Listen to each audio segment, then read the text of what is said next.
दुलाराय बाथौ गौथुमनि 13थि 3 बोसोरारि जथुमा सनितपुर जिल्लानि सिङाव थेलामारा बियाबनि मनिराम रतन लेरेला कसारी बे मुंख्लं गोसोखां फोथाराव सानथामनि हाबाफारिजों बे मेहेरगोनां गाजा गोमजायै खुंफुंनो लानाय हाबाफारिया दिनैनिफ्राय जागायबाय आरो बेजोंनो लोगोसे बे सानथामनि हाबाफारियाव 20 जानुवारि खालि भारतनि नखर मन्त्रि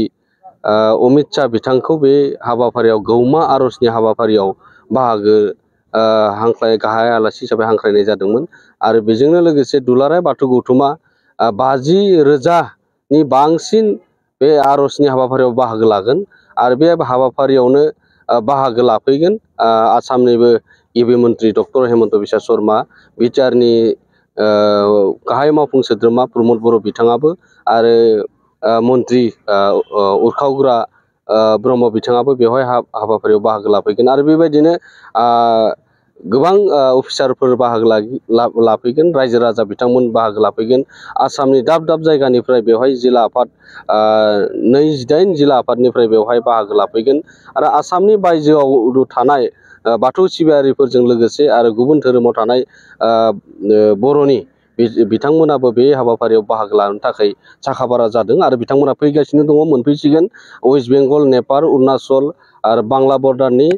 बेबायदिनो मेघालय बेबायदिनो गासैबो जोंनि बाथौ सिबियारिया बेवहाय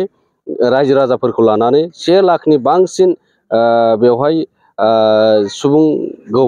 बाहागोफोरा बाहागो लागोन आरो बेखौ दुलाराय बाथौ गौथुमा बै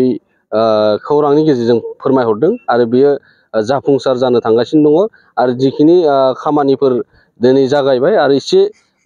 जिखोना मैयावलागि रायजो राजाफोरा सोंलु खालामदोंमोन जे माला जागोन ना जाया, दा बेफोरबायदि मोनसे सोंलुफोरा फैबाय थादोंमोन, नाथाय बियो दिनै फाइनाल जाबाय। भारतनि नखर मन्त्रि अमित शाह बिथाङा बे जोंनि गौमा आरज हाबाफारियाव बाहागो लाफैनाया फ्राय रोखा जाबाय। हाबाफारि बायदियै दिनै मा हाबाफारि? दिनै हाबाफारि बायदियै जोङो गेट बेखेवनाय, गाहाय दरखं बेखेवनाय, रायजोनि आबै सम्पाबति खेलखातारि बिथांनि मुङाव मोनसे गेट होनाय जादोंमोन। दिनै बे हाबाफारि बायदि बेखेवनाय थांबाय, थानसालि थारनाय थांबाय आरो माखासे बेबायदिनो दिनै एक्जिबिसन दङ, थान्दै बादा बेखेवनाय दङ, जिराय बादा बेखेवनाय दङ, आलासि जिरायसालि बेखेवनाय दङ। बे गासिबो जोबनानै दिनै बे फुंनि हाबाफारिया जोबलांबाय आरो नैथि जा बेलासि जानो गोनां जे दाब दाब जोंनि 28 जिल्लानिफ्राय सफैनो हानाय थान्दैफोरखौ लानानै 10,000नि बांसिन बेवहाय दिनै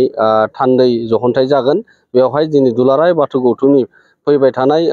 जिखिनि खामानि मावनो गोनां बेखौ सावरायनाय जागोन आरो जों दिनै 3 बोसोरारि जथुमा टार्मिनेटिं सेसन आरो बेवहायनो बिबान सोलाय सोल'आबो जानो थांगासिनो दङ।